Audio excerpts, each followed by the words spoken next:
Hi friends, Caitlin here with Sass and Stitch Crochet. Today I'll be walking you through a join as you go tutorial for the 12 Peaks blanket.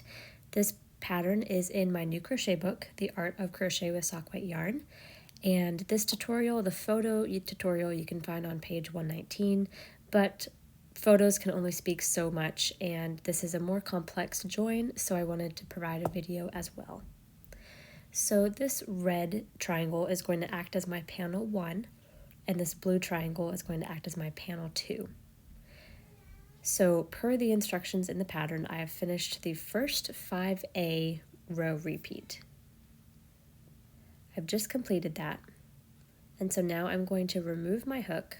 I'll loosen up my loop a little bit, and I like to work with my open loop on this right side here. All right, so now on panel 1, I'm going to locate the very corner, and I'm going to insert my hook into that corner from the top down to the bottom. Now I'll put my blue loop back on my hook, and I'm going to pull that loop through my panel 1, which is this red panel here.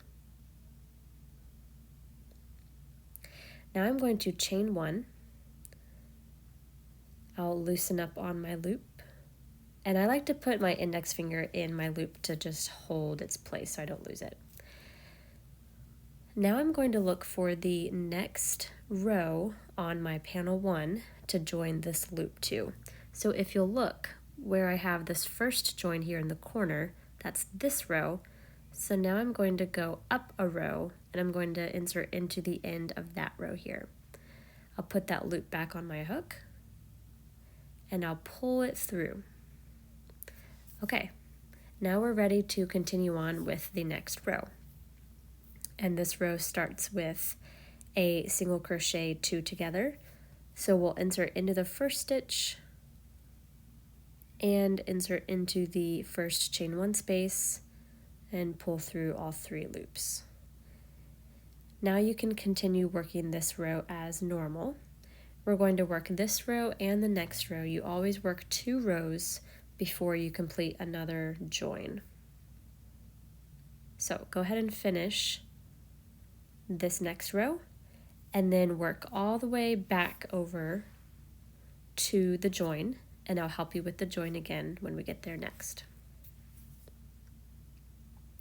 Okay, so I've worked my next 2 rows. Now I am left with 1 more chain 1 space and 1 more single crochet at the end. So this is where I'm going to be doing my single crochet 2 together. It looks a little wonky, but you can always tell it's the last single crochet if it's the one that's being joined into the other panel.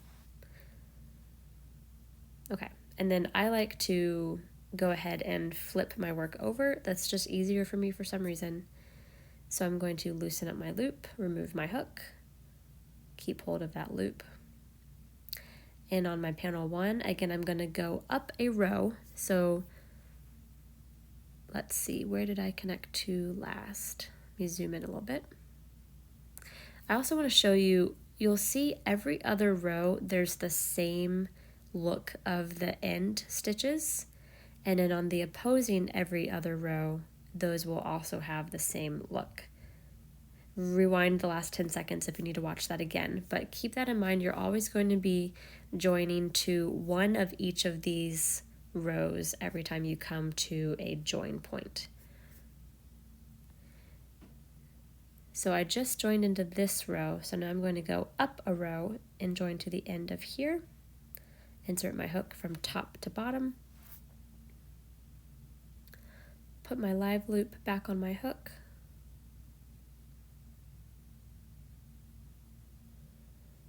And I'll pull that through.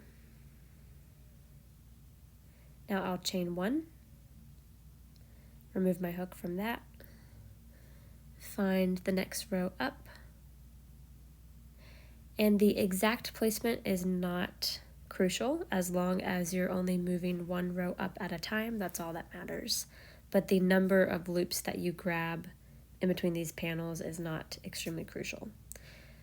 Okay, so now you're ready to keep going into your next row. Again, it's a little wonky looking, but I always look for that first chain 1 space, and then the spot right before is that single crochet that I need to work into. So starting with a single crochet 2 together, and you can just continue on your work as normal. I'm not walking you through the row instructions because that is in the book. And there you have it. That is how you're going to join panels for the 12 Peaks blanket. I hope this was helpful. And again, if you're curious about this pattern, you can find it in my book. The order links for my book are in the description box below. Have a great day.